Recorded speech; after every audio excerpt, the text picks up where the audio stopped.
Barshi police station अंतर्गत एक अत्यंत भयानक घटना घडलेली आहे, ज्याच्यामध्ये एका पारधी समाजाच्या महिलेला चोरीच्या दरोडेखोरीच्या आरोपाखाली पोलिसांनी तपासणी करण्याच्या निमित्ताने ती गर्भवती असताना गर्भवती ती नसून ते जे पोट तिचं फुगलेलं दिसतंय, कारण का तिने पोटात सोनं ठेवलेलं आहे, अशा प्रकारचे आरोप करून तिला अपमानित केलं, विनयभंग तिचा केला, एक प्रकारे लैंगिक छळ केला आणि मारहाणसुद्धा भरपूर प्रमाणात केली। त्यामुळे त्या स्त्रीने तक्रार केली संबंधित सगळ्या पोलीस अधिकाऱ्यांच्या विरुद्ध।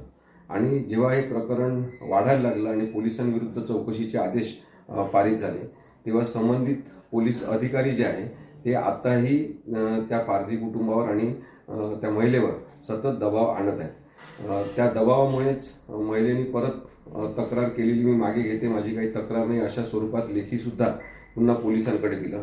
परंतु चांगली गोष्ट म्हणजे काही मानवी हक्क संरक्षणासाठी काम करणाऱ्या कार्यकर्त्यांनी हे प्रकरण लावून धरलं आणि त्यामुळे मानवी हक्क संरक्षण आयोगाने सुद्धा चौकशीचे आदेश या संदर्भात पारित केलेले आहेत। अंजली कृष्णा ज्या IPS अधिकारी आहे, DYSP आहेत आता, आणि त्या प्रामाणिकपणे या प्रकरणाची चौकशी करत आहेत। तेव्हा चौकशीमध्ये त्यांनी विविध पोलीस ऑफिसर्सची चौकशी करायचं सुद्धा ठरवलेलं आहे।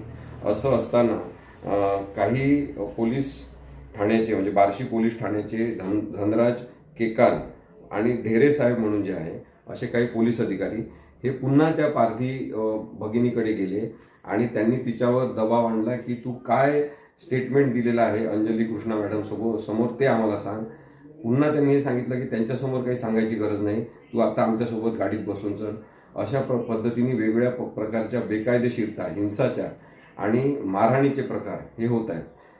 सातत्याने बघितलं गेलेलं आहे की कोम्बिंग ऑपरेशनच्या नावाखाली पारधी समाजातल्या अनेक कुटुंबांची झाडाझडती घेतली जाते, तपासणीच्या नावाखाली त्यांच्या मानवी हक्कांचं उल्लंघन केलं जाते, मूलभूत हक्क त्यांचे सतत तुडवले जातात। आणि बार्शी तालुका पोलीस स्टेशन, वैराग पोलीस स्टेशन तसंच LCB सोलापूर याच्यामधले अनेक अधिकारी असे कोम्बिंग ऑपरेशनच्या नावाखाली निरपराध लोकांना काही गुन्ह्यांमध्ये चुकीच्या पद्धतीने अटकवतात, हे सुद्धा लक्षात आलेलं आहे। हे सर्व मिळून साधारणतः 25-30 पोलीस अधिकारी जे आहेत त्यांनी त्या स्त्रीच्या कुटुंबावर रेड केली होती आणि त्या स्त्रीला अतोनात तिचा छळ केलेला आहे, तिच्या मूलभूत हक्कांचं उल्लंघन केलेलं आहे। माझी अशी विनंती आहे पोलिसांना की त्यांनी त्वरित अशा प्रकारच्या बेकायदेशीर कारवाया थांबवल्या पाहिजे। त्यांनी कायदा आणि सुव्यवस्थेचं काम करायचं आहे। न्यायाधीश बनण्याचा प्रयत्न करणारे हे जे काही पोलीस अधिकारी आहेत, स्वतःला पोलिसाचा वेश धारण केल्यामुळे स्वतःच आता ते निर्णय सुद्धा घेतील अशा पद्धतीची कामाची पद्धत जी पोलिसांची आहे ती अत्यंत अमानुष स्वरूपाची आहे।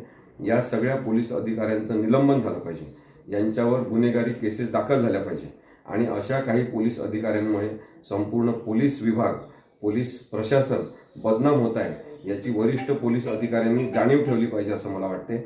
आणि त्यामुळे पारधी समाजातल्या निरपराध लोकांचं गुन्हेगारीकरण करणं थांबलं पाहिजे, त्यांच्यावरची हिंसा थांबली पाहिजे। यासाठी बार्शी पोलीस प्रमुखांनी, जिल्ह्याच्या प्रमुखांनी, त्याचप्रमाणे अंजली कृष्णा मॅडम यांनी आणि महाराष्ट्राच्या पोलीस महासंचालकांनी तत्काळ दखल घेतली पाहिजे असं मला सांगायचं आहे।